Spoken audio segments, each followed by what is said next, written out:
यक्ष स्वरूपाय जटाधराय पिनाक हस्ताय सनातनाय दिव्याय देवाय दिगंबराय तस्मै यकाराय नमः शिवाय।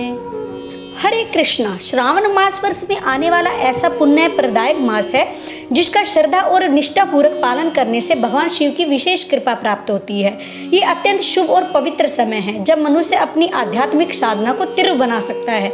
भगवान शिव को आशुतोष के नाम से भी जाना जाता है क्योंकि वे साधक की अभीष्ट इच्छा को पूर्ण सरलता से कर देते हैं। ऐसे ही पवित्र श्रावण मास में हम श्रवण कर रहे हैं चौथे ज्योतिर्लिंग ओंकारेश्वर महादेव ज्योतिर्लिंग की।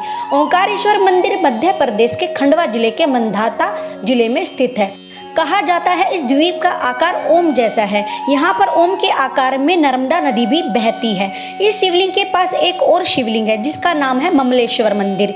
यह मंदिर के दक्षिण तट पर है। तो आइए इस कथा का श्रवण करते हैं। हम सब जानते हैं भगवान के शुद्ध भक्त नारद मुनि इस सृष्टि का कल्याण करने हेतु अनेक स्थानों पर विचरण करते हैं। वे इस भौतिक गाथा और अनर्थों में फंसे हुए हैं। जीवों को भगवान के शुद्ध भक्ति का दिव्य पद प्रदर्शित करते हैं। ऐसे ही देव ऋषि नारद ने एक दिन विंध्याचल पर्वत से भेंट करने आए। जब विंध्याचल ने देखा कि उनके द्वार पर देव ऋषि नारद मुनि पधारे हैं तो उन्होंने सम्मान पूर्वक उनका आदर सत्कार किया। फिर विंध्याचल पर्वत ने नारद मुनि से कहा, हे ऋषिवर, जगत में ऐसा कुछ भी नहीं जो मेरे पास ना हो। मुझे कोई कष्ट नहीं है, मेरे पास सारी संपत्ति। हालांकि सुनने में ये सामान्य शब्द लग रहे थे, लेकिन विंध्याचल के इन शब्दों के पीछे छिपे हुए थोड़े से अहंकार की रेखा को नारद मुनि ने देख लिया। अब नारद मुनि तो भगवान की शुद्ध भक्त हैं। वे इस बात को कैसे सहन कर सकते थे कि विंध्याचल जैसे आदर्श राजा, पर्वतराज और भगवान के भक्त के अंदर थोड़ा सा भी गर्व आए।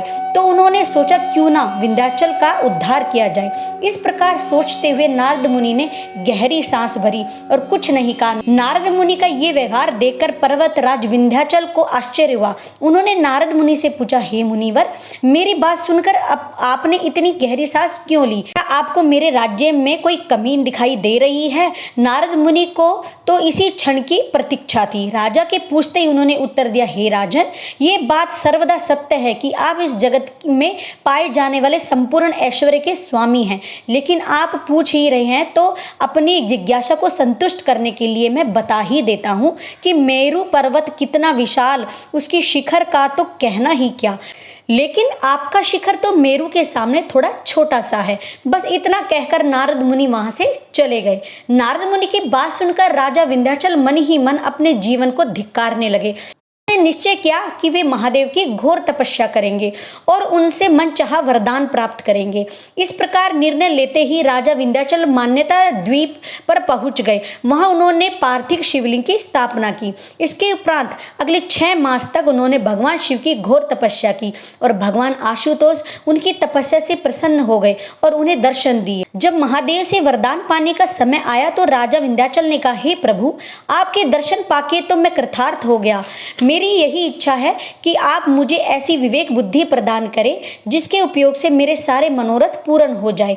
महादेव ने राजा विंध्याचल की मनोकामना पूर्ण करते हुए ये वरदान दिया। जब महादेव वहां से प्रस्थान करने लगे तभी देवी देवता ऋषिगण वहां प्रकट हुए।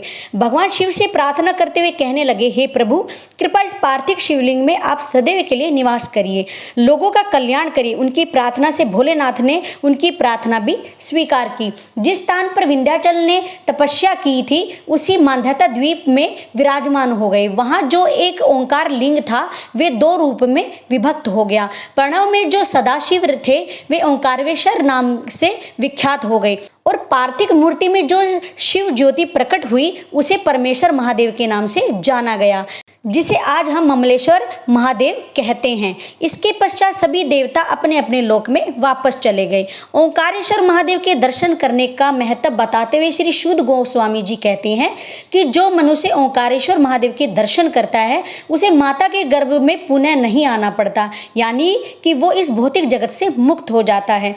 तो ये थी आज की ओंकारेश्वर और ममलेश्वर ज्योतिर्लिंग की सुंदर कथा और इतिहास। हमें आशा है कि आपको ये कथा अच्छी लगी होगी। हमारे द्वारा यही प्रयास किया जा रहा है कि हम अपनी वैदिक सनातन की शिक्षा और वैदिक ज्ञान को यथारूप में बिना किसी मिलावट के आपके सामने प्रस्तुत करें। और अंत में हम भगवान शिव से यही प्रार्थना करते हैं कि विंध्याचल को सात्विक बुद्धि प्रदान करी, उसी प्रकार हमें भी हमारी बुद्धि और चेतना को भी सदैव भगवान श्री कृष्ण के चरण कमलों में स्थिर रखे। और यदि आपको हमारी ये कथा पसंद आई है तो हमारे चैनल को लाइक एंड सब्सक्राइब अवश्य